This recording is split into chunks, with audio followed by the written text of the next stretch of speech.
Hello everyone and welcome to Cappuccino with HR. My name is Rudi Bauer and after 40 years in business I'm 100% sure that the success of companies is directly related to the passion of the people working for these companies.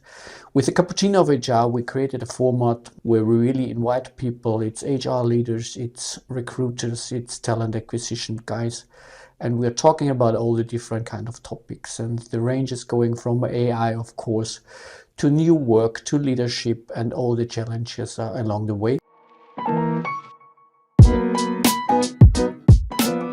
Yeah, hello and welcome to a new episode of Cappuccino with a Giant. Today it's really a pleasure and I'm really delighted to have Ivana with me. And Ivana, you probably know her from the first episode of Cappuccino with HR.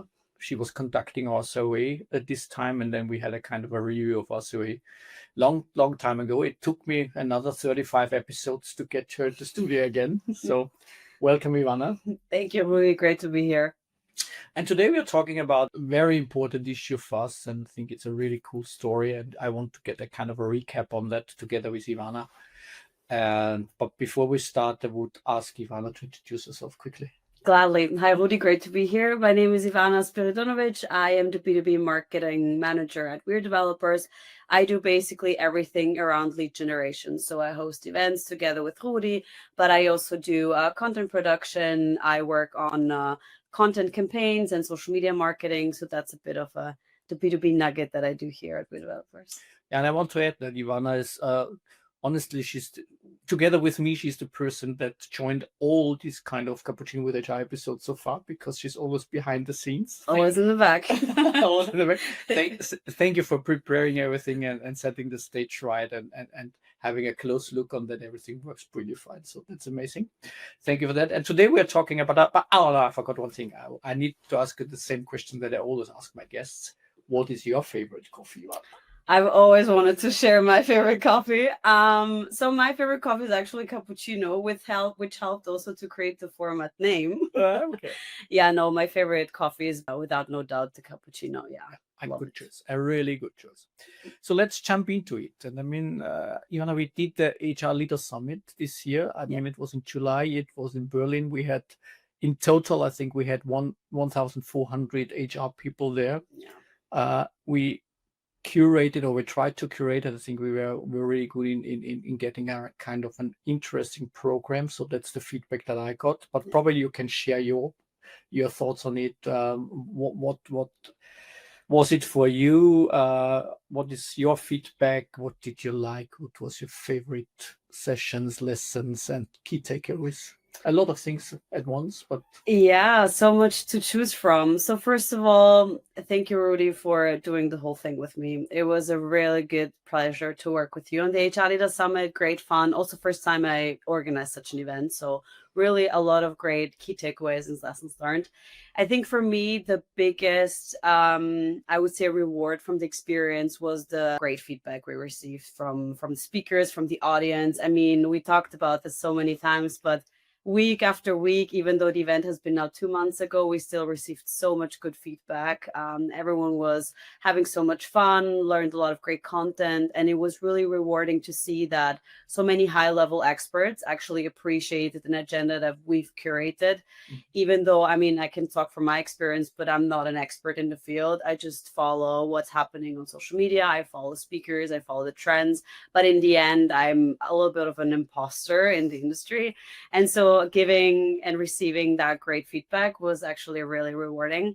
So that for me was the biggest fun part when it comes to the event. Also kind of leaving my marketing bubble. Because if you work in marketing, it tends to be lonely sometimes. You have your own projects, you work with your laptop, you're behind the scenes a lot. And so it was really fun to be out there and kind of soak in that energy in real life. So it was the biggest pleasure of all. And then, yeah, from the key takeaways, I would say my biggest key takeaway was the approach we took when it comes to the program curation. I loved our approach that we went topic first, and then we curated the speakers around those topics. So we found different clusters, and we were talking about this with Rudi quite a lot, to have these HR perspectives, TA perspectives, employer branding perspectives, and how can we kind of combine all of these. but also make it relevant for all types of seniorities. So junior, mid-level, senior level. So that was great fun. And then also keeping in mind what developers want to hear. And I mean, this is something that Rudi introduced me to when I started 2 years ago here at WeAreDevelopers, but the developer survey. And something that stood out was this mental health topic. And that's also one of the reasons why we decided we needed to have mental health as a topic at the summit and give it the stage it deserves. So I really love that approach. And it's, I think, the best takeaway for any next events we will do, and maybe even what I would recommend to other event hosts. I mean, I was really impressed by cold room sessions with the breathing workshops. Yeah. Because we thought, okay, let's give it a try. Let's have a kind of a first sneak into this topic. And it was totally overbooked. It was totally crowded. And I think we added some extra sessions, and even that were fully booked. And I was really impressed. I think there's definitely a need for this kind of mental health thing, for well-being. And I think at the end of the day, humans need to really have the chance to really feel well in their jobs, because it's a plenty of time that we're spending in business. I totally agree. Did you get the chance to go to one of the breathing workshops? Yeah, I sat with my camera to do the interview with Cole. Yeah, I actually sat down because I was talking to Cole. I passed by him, I think, 20 times per day, just because I was running with the social media team. And then he told me, you need to come the second day when it's a bit more calmer around social media scheduling. And I was there for like this 10-15 minute session. Wow, Rudi, the experience, my body started tingling. I completely lost sensation of where I was, in a good way. But then I had to run to the next thing. And then I was like, where do I need to go? And I had to kind of remember where I was, what was happening. But such a nice experience. And they also use it like scented sprays. And it really helped you calm down. And it just happened in 10 minutes. Amazing work. I think next year we will have a separate hall for that. Yeah. And massage chairs so everyone can relax. I think an important topic, and we see that in every study, and that's in every survey that we do, and in every mini survey and big surveys. I think it's becoming a hot topic, and I think that is honestly what we tried to implement, to really kind of bridge these two worlds. And I mean, that's the basic idea from the very beginning, to bridge these two worlds and to deliver insights from one side to the other side, and to get rid of the silos. I think probably that was the initial basic idea of setting that up together. Yeah, I totally agree. I have a question for you. What was your highlight at the HR Leader Summit? Because you were everywhere, you were doing interviews, you had to also go to tech stages. What was your favorite part of the events? I think the favorite part this year, I mean, I think we had really amazing speakers, we had amazing guests. I think there was a lot of interaction, and that makes a conference a conference. I mean, if somebody is standing on stage and telling you how to do it and nothing comes back from the audience, I think it's really boring. And then it's probably not even worth the time. But I think there was a lot of interaction, there was a lot of communication, there was a lot of fun. And I personally have, for myself, I have a personal KPI that I normally use for conferences, and that's smiling faces.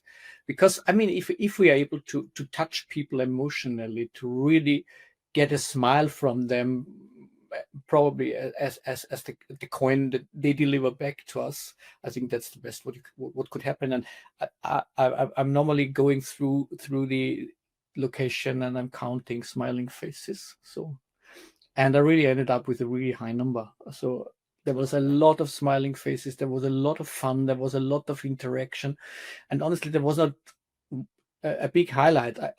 One thing that really made something in my mind was I did some small interviews, and I think we will have a kind of we will build or show some in this episode. Stay tuned. Stay tuned. But Ute Neha, I mean, she's really moving around on a lot of conferences. She's really extremely long in the business. She has a hell of a lot of experience. Yeah, she does. And she really saw a lot of things. And when I did a small interview with her, just asking her, she said a sentence that really rumored in my mind. Yeah. And this sentence was, there's a lot of conferences where people are talking about others. Yeah. And this is the only conference where people are talking with the others. Yeah. And that was such a strong statement for me. And it really rumored hours later, still rumored in my head, because probably that is what is a differentiation between what we do with this format, combining WeAreDevelopers World Congress together with C-levels, together with HR people. And Yeah. probably that's a kind of a long time needed approach to combine worlds. So Yeah. that was my biggest takeaway this year. And it yeah, I think it also will guide us into a new future. Yeah, I love that. And because, I mean, this is great feedback and also amazing quotes we got actually from those short interviews. Also, great to see how those experts perceive our vision. And it's always great to see a great match here as well. But you've been at the company at WeAreDevelopers much longer than I have, because I just started 2 years ago. So could you tell me maybe how this kind of evolved compared to a few years back when we started? Because the HR Leader Summit wasn't always around. Like, how had this emerged, and how would you say did the format evolve over the last couple of editions? I think the basic idea why we started discussing it internally to really launch this kind of format was, I'm coming from the HR side. Yeah, before I joined WeDevelopers, I was at Stepstone, and I was mainly focusing on HR business and in the HR world. And then I came to WeDevelopers, and then we were talking after the pandemic. We started doing an in-person event again in 2022. And then I made a rough calculation in my head. I said, okay, we have got 200 to 300 sponsoring partners. They normally tend to bring employer branding people, recruiters, talent acquisition guys, and probably hiring managers. And then I made a rough calculation, said, okay, if you multiply 200 by 4, then you end up with 800 HR people. Yeah. And these 800 HR people are more or less forced. They're paying money to be forced for waiting for coffee breaks, because developers are there. Are there consuming content, are seeing their idols on stage, and then there's coffee breaks in between, and then they rush around in the exhibition area visiting the booths of all our sponsoring partners. And I said, okay, wouldn't it be a nice idea or fair to provide some kind of content? I mean, we're doing surveys every year. We know what this kind of target audience really likes and dislikes. Yeah. And so we said, okay, let's start. And then we started with a very small format, having one stage, having a couple of speakers, having one track. And then we saw, okay, the response was so positive, and there was people were really starting loving this format. At the beginning, we were a little bit concerned about having everything in English, because all the conferences in Germany are normally in German. Yeah. And we said, okay, no, we want to do it more international, and it opened up the world extremely, because now we have access to a lot of international speakers, because with English the world opens up tremendously. And and I think that was the journey. Love it. Mm-hmm. Great. What was your highlight? So much to choose from. I actually do think that my highlight was generally everything we curated around mental health. So I actually thought about it a lot, and my personal highlight was definitely the program and the way we made sure that the topics complemented each other so well. But I do think that for me, the most interesting sessions were definitely the ones related to mental health, just because I feel like someone who hasn't joined the job market too recently, I feel like oftentimes when it comes to mental health, there is still a lot of taboos, especially in the workplace, also around like sustainable performance and all of that. There's just not a lot of momentum where you can talk about it to people. And I also feel like in certain ways there is a generational clash. I mean, probably not with you, because we get along great, but I would say I mean you mentioned this actually a couple of times in other Cappuccino with HR episodes, is that a lot of generations are currently together on the job market. I think we're at a peak of, I think you mentioned even 5 generations currently. And so I feel like we all have different expectations and ways of approaching things. And then when it comes to mental health, this is something that I can relate to very personally. Like, how do I manage it? This whole work-life balance thing. Like, there's so many takes that you can get from experts, and it's just sometimes very difficult to find yourself in the whole thing. And what I loved really this year is that we didn't just approach it in a way that we had presentations and talks about it, but we also included it in panel discussions.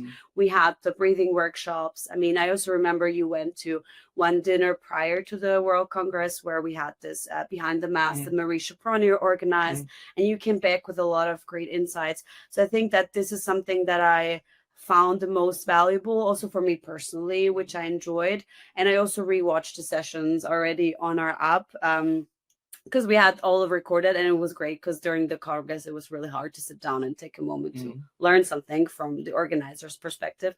So yeah, that was for me, I think, the biggest, well, my favorite part, I think.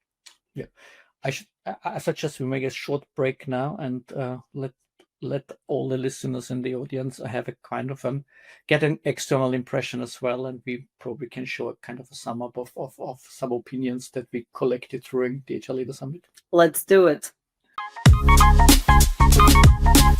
The world is changing at the moment in a very, very uncertain way. And here you have the makers, the builders, the people who really want to use technology for human mankind in the best way. And I really got surprised by the power of this conference, and happy 10 years. The talent, the HR, the tech. Under one roof is amazing, and so much to think about, so much to learn, so many people to meet. And it's running so seamlessly. It should be mandatory. I've learned more in half a day than in the last quarter. This is the very special place to be if you really want to connect with people like-minded. I want to stay here forever. It's a congress, but it feels like it's a family. One of the best events I participated in. I feel absolutely bamboozled by how much great stuff is going on here. I could write a book about it. I normally have one KPI if I go to events. It's smiling faces. There were so many smiling faces today, and that makes me happy. Electric. I'm just blown away. Full of inspiration. Why it's only one per year? It's 100%, 120% recommendable. Okay, we are back again. We hope you enjoyed this kind of summary that we collected for you. I mean, coming back to this mental health thing, I think it's important. I mean, it sometimes for real managers, it always sounds a little bit esoteric. Yeah, but for me, I think the important thing, and that is what I think while we were focusing on it as well, is it has a lot to do with leadership. Yeah. And I mean, the summary, and I was listening to some of these mental health talks and mental health related talks as well, because I'm a leader myself, and I think it's really important to get a kind of a clue what's going on there. Yeah. And for me, the summary or the essence of getting mental health right is the first step that you need to do is you need to create a safe space in your organization. Yeah. And that has a lot to do with extremely good leadership. It has a lot to do with building trust, getting a kind of creating a safe space, and I think that's so important. I think it's not taking care about every single things, and I think I think we as humans have to learn as well that a contract with a company is still a kind of financial agreement in a way. On one hand, and I think that there's some kind of smooth border in between, and therefore I think it's important to really get a kind of a common understanding from both sides, from the audience, from the employees, as well as from the company and the leadership teams, and therefore I think it's really worth putting it on the agenda. Yeah, I agree. I think it's also really interesting when, I mean, we've already talked about this also in other Cappuccino with HR episodes, but kind of like leaning into how do you create that space, like who is responsible for it? And there's always the conclusion that everyone should be involved. I mean, the employees, the employers.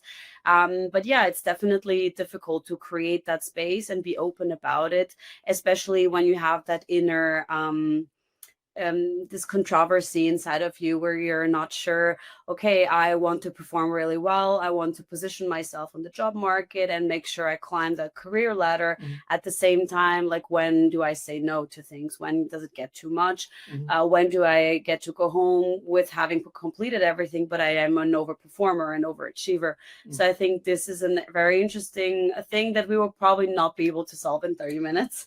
Yeah, and I mean, I remember one session with Bianca, for example. Yeah. I mean, she was on stage 2 times or 3 times, and Bianca Rio, she was also bringing really concrete figures on business value, and this is incredible. Yeah. So I think companies out there not giving a shit on this topic, they're really losing a hell of a lot of money. Yeah. They're losing a hell of a lot of productivity, and I think the worst is they're losing the best employees. Yeah, and I think that's probably the biggest damage that they could do to their own companies. So I think therefore it's definitely worth listening to it.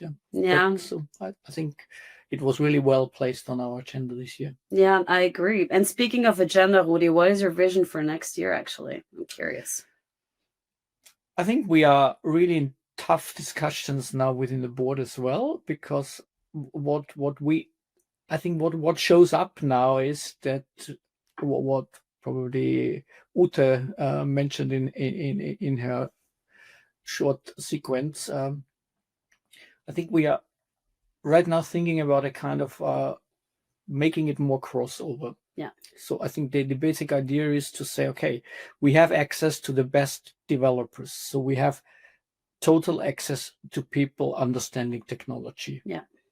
We have extremely good access to C-levels in the meantime, because I think we had 2,000 C-levels at our conference from really the biggest brands in the world. And we had 1,500 people that really understand people from the HR and people and culture teams. And I think the next logical step for me is really making this a crossover. Yeah. Really bundling all the energies, because I mean, I'm right now preparing kind of a keynote talk for myself, and the topic is more or less, I have called it, that's a working title, it's Trinity of Future Proofness. And I think if you want to head a company into a future-proof direction, and if you want to really have the chance to really survive as an organization in times like this, where we are incredibly fast by developing technology, there's a big pressure on the commercial side on all the markets, and we are running into a kind of a definitely workforce problem. If you look on the demographic developments all over the world, I think it needs strong focus, and it needs a kind of a balanced trinity of these 3 elements. You need people that understand the business, you need people that understand technology, and you need people that understand people. Yeah. And if you combine that in a way that you really build a kind of a crossover format, I think you have the chance to really survive this kind of thing. Yeah? And that's probably my personal vision, and we are internally discussing that heavily at the moment. Yeah.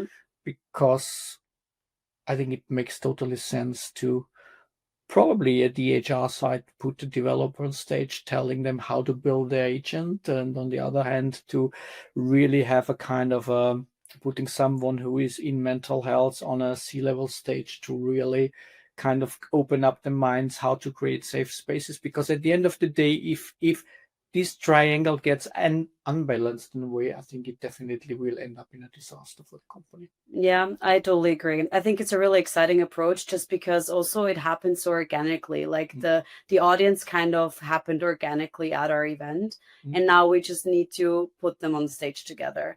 And I think that that's something that also is a key takeaway from this year's event. The hands-on workshops, even though they were only 20-30 minutes, very digestible, they were overcrowded. Like, people were standing, no one could even see, but they really wanted to hear all those hands-on workshops. And I think if we can manage to do that more, I think it's going to be even better than this year. And then combining HR and tech and the decision makers and leaders all on one stage, I think this is actually really this gap we always talk about and that we see in the corridors, at the stands. But doing that on stage, I think will bring this definitely to the next level. Very exciting. And I mean, we are multiplying our format. So for next year, I mean, we announced that in Berlin this year that there will be another kind of World Congress in Northern America. So it will be in September in San Jose. So get your tickets. and we are planning an edition now in Asia as well. So in India. Yeah. So at the end of the day, I think what we now the future plan is to really roll it out globally. Yeah. Because I think the needs are the same all over the place. Yeah. And I mean, what we should not forget, I mean, at the end of the day, we are not a conference company, and I think we're not an event company.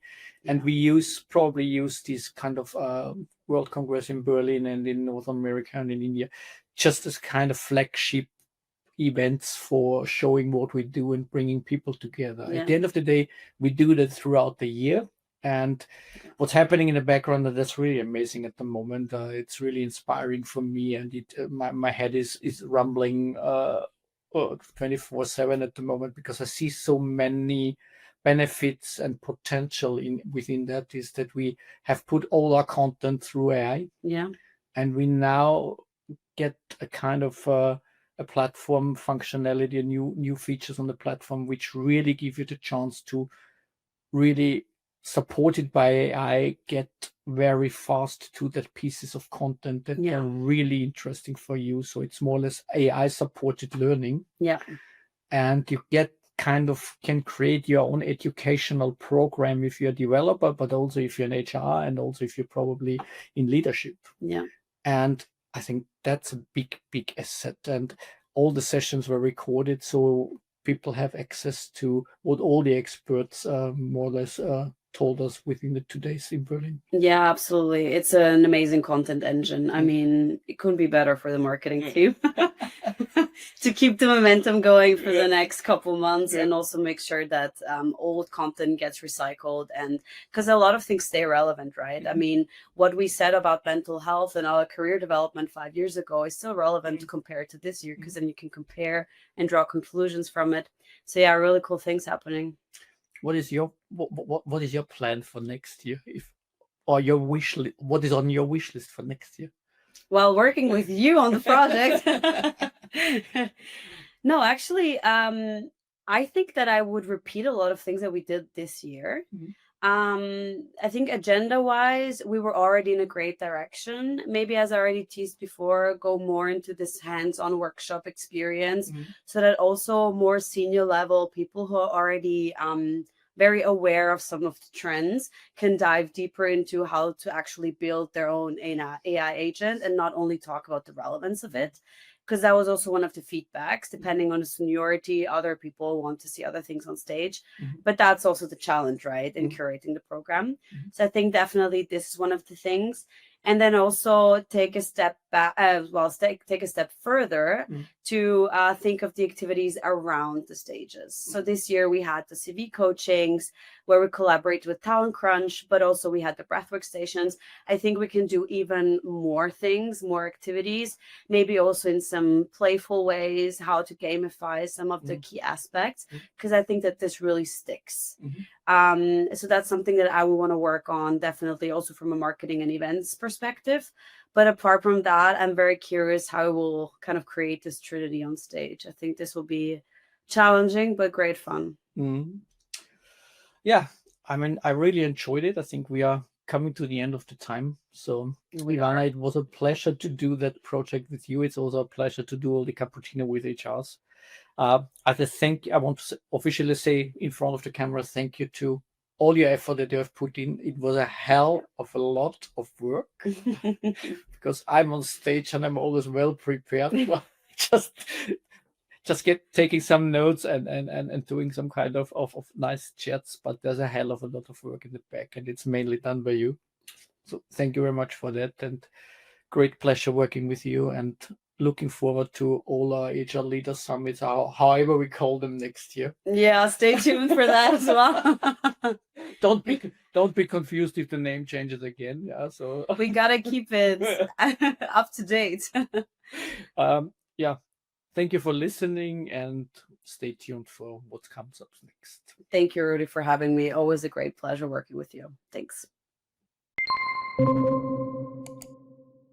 Thank you for watching Cappuccino with HR. If you enjoy this kind of conversations, please don't forget to hit the subscribe button. Then you get all this kind of upfront information, your upcoming episodes, and all my nice guests. Cappuccino with HR is brought to you by WeAreDevelopers, Europe's #1 developer community and a leading platform for connecting HR and companies together with developers. If you want to learn more, visit us on WeAreDevelopers.com. Thank you again for watching and see you next time on Cappuccino with HR.